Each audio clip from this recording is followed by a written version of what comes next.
Some may come against me with threats because they will see this address as an onslaught on the enterprises that they have built at the expense of the Nigerian people. My preemptive response to this attack dogs is simple. Bring it on.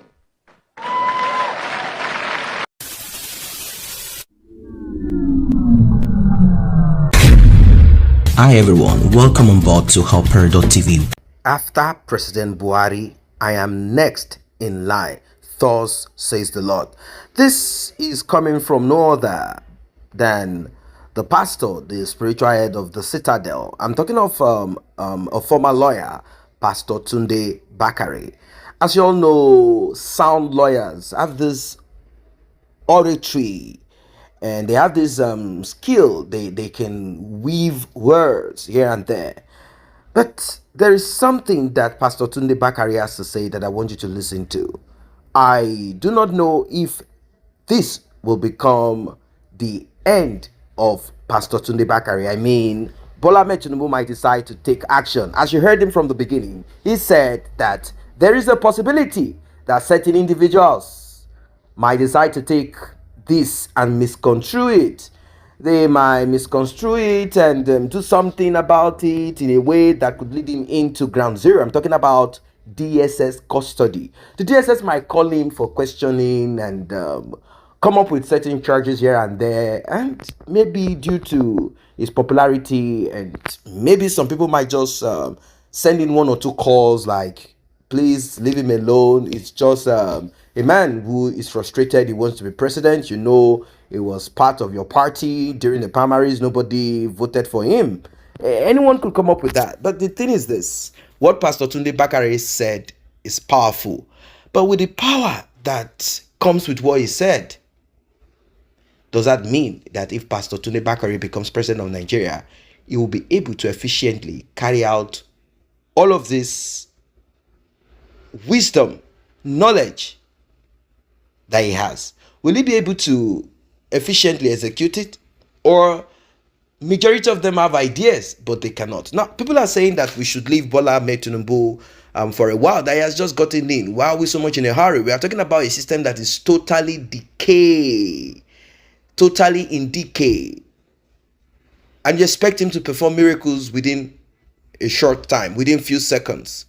Well, I don't know what your thoughts are, but I am looking at the little information that we are hearing right, left, and center of certain individuals trying to kind of,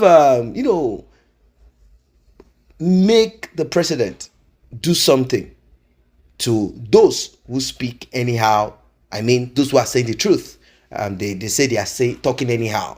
And we are hearing that some people are trying to press the button of the president to take action on the pastor. But I want you to listen to what Pastor Tunde Bakare has to say. Like and share this video, subscribe to this channel. Let's get right into it. I would like to begin this address by identifying with my fellow Nigerian citizens who are often unceremoniously described as ordinary Nigerians or average Nigerians. I salute the Nigerian citizen who has for so long a time borne the brunt of the capricious policies of political actors and the greed of a colluding elite. From a wrongly implemented Naira redesign policy to an impulsive fuel subsidy removal announcement, and from a drowning of purchasing power in an attempt to float the Naira to an unbearable increase in the cost of basic amenities, the past and recent months have been particularly excruciating for the Nigerian citizen. I'm talking about employees who have been forced to trek owing to the unavoidable spike in transportation costs. Parents struggling to bridge the gap between their life savings and the cost of living. Graduates whose chances of getting a job have become slimmer due to the impact of the economy on the labor market. I'm talking about that trader whose meager daily income has further diminished in value due to the dwindling value of the Naira. That farmer who looks on in agony as his produce rots on the farm due to transportation challenges inflation, and insecurity, those children who will invariably be sent home in September due to outstanding fees. I acknowledge you, fellow citizens of our nation, because you are the true heroes. The rulers that are, they are immune to the pain that you have to go through daily, and they are not true reformers. You, the Nigerian citizens, who have borne the burden of an ill plan and vaguely led reform agenda, are the true reformers. You are the true reformers because of your adaptability. You are the true reformers because of the creative ways by which you adjust to hardship. You reform your personal and corporate economies and navigate the increasingly difficult terrain. You, the so-called ordinary Nigerians, are the true reformers because somehow, hoping against hope, you show up every single day in what will appear to be a federal republic of diminishing returns. Therefore, my fellow Nigerian citizens, I make bold to say that there's nothing average about you, there's nothing ordinary about you, there's indeed nothing common about you. You are distinguished citizens of our nation, and you deserve the best of the land. The purpose of government is not to serve cronies. It's not to pander to corrupt business interests. It's not to patronize a consumptive political class. It's not even to appease neo-colonial foreign powers. The purpose of government is to serve you, the Nigerian citizen. Therefore, the focus of this address is just simply how to ensure that the government serves you.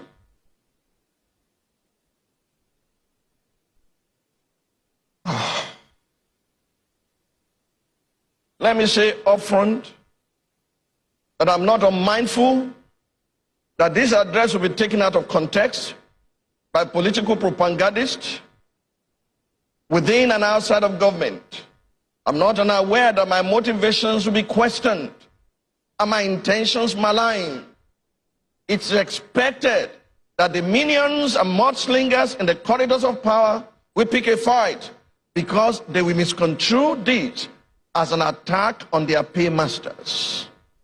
Some may come against me with threats because they will see this address as an onslaught on the enterprises that they have built at the expense of the Nigerian people. My preemptive response to this attack dot is simple. Bring it on.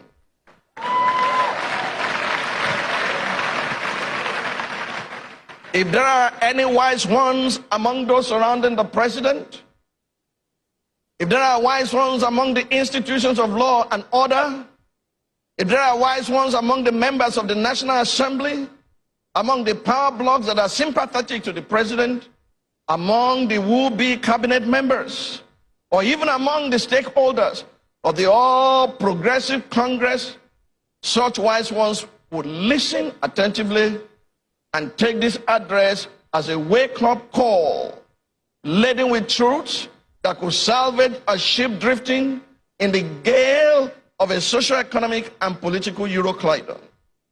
However, if those around the president choose to be reactionary rather than responsive, their anticipated attacks on my person will be shrugged off like water off a duck's back. In the words of Charles Caleb Colton, nothing more completely baffles one who is full of trick and duplicity himself than straightforward and simple integrity in another. Besides, in the words of Apostle Paul, none of these things move me. What moves me is the needless suffering that is normalized and perpetuated by bad governance and irresponsible public policy. This brings me to a very worrisome issue, that of leadership by impulse. Amid the turbulent start with the administration of Asiwaju Bola Ahmed Tinubu, I've held my peace, hoping that wisdom will prevail even while the government was in its so-called honeymoon phase. When in his inauguration address on May 29, 2023, President Tinubu announced that fuel subsidy is gone, despite the cautious exclusion of that contentious speech by his advisors. It was clear that our nation had been unwittingly plunged into chaos by a very poor change management process. Fellow Nigerians, what is further clear concerning our domestic challenges is that by imposing hardships on Nigerians without going after those corrupt individuals, corporations, and government officials who have plundered Nigeria over the years in the name of subsidy, the president has picked the wrong fight. In his Monday, July 31, 2023 address to the nation, the president stated that the vast sum of money which would have been better spent on public transportation, healthcare, schools, housing, and even national security was being funneled into the deep pockets and lavish bank accounts of a select group of individuals. The president further stated that the subsidy removal policy was to stop the squandering of monies on smugglers and fraudsters. This compels us to ask the following salient questions. Number one, who are these select groups of individuals into whose deep pockets our national treasury has been funneled? Number two, who are these smugglers and fraudsters that have been defrauding our nation in the name of subsidy? Number three, who are these nameless characters that are fed fat at the expense of the poor? Mr. President, are they your business partners or are they all sacred cows? Mr. President, if you're truly on the side of the poor, if you are serious about the welfare of the people, if you truly want the poor to breathe, as you have once said, then kill corruption and not Nigerians. What we do know, however, is that on May 29, 2023, you swore an oath to be faithful and bear true allegiance to the Federal Republic of Nigeria and to preserve, protect, and defend the Constitution of the Federal Republic of Nigeria. May I remind you, Mr. President, that Chapter 2, Section 14, Subsection 2, Subsection B of the Constitution states that the security and welfare of the people shall be the primary purpose of government. Therefore, in compliance with your oath of office and in accordance with the Constitution of the Federal Republic of Nigeria, our demand on you, the current, and it's just current, the current occupant of the office of the president, our demand on you is the same demand that we made 11 years ago. Mr. President, kill corruption and not Nigerians. Pastor Tunde Bakare went further to reiterate. He pointed to the reason why Bola Ahmed Tinubu might not be able to fight corruption. He talked about Bola Ahmed Tinubu's tainted past. And obviously, when someone is tainted and understands no other way of achieving anything in life than involving himself or herself in crime, it will be difficult for them to have any modus operandi. They will have no other ways to execute anything than to always go through the route of criminal, activities. That's just what they do. But, like I said, Bola Ahmed Tinubu is not a military man, but he often will recognize those that are against him. And is it possible that he might want to deal with this man or not? Now, the truth will always be the truth, regardless of if Pastor Tunde Bakare is saying all of this because he could not win the elections, the primaries, or is Pastor Tunde Bakare saying this because this is what he would have done? He would have looked into all of these things if he had the opportunity to get in there as president of Nigeria. We might not know. The reason I'm bringing this up, and we are going to listen to what he's going to say, more of what he's going to say, is because we have created a system, a structure in Nigeria where the president can do and undo. The system is weak, intentionally created to be weak. Why? Because all powers have been vested on the president. Let us hear more from Pastor Tunde Bakare. And do not forget to like and share this video. Do not forget to subscribe to this channel. Do not forget to turn on the notification bell. And also tap on the thanks button to encourage us to do more. Some might say that you, Mr. President, are too tainted to fight corruption because you were escorted into the presidency by a retinue of corruption allegations.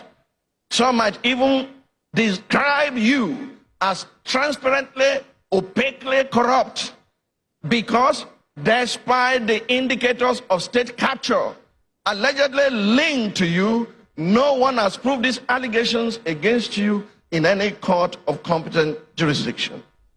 Some might argue that even the road you took to the president was itself paved with filth from the cesspool of corruption, and that you are therefore incapable of mounting any genuine fight against corruption.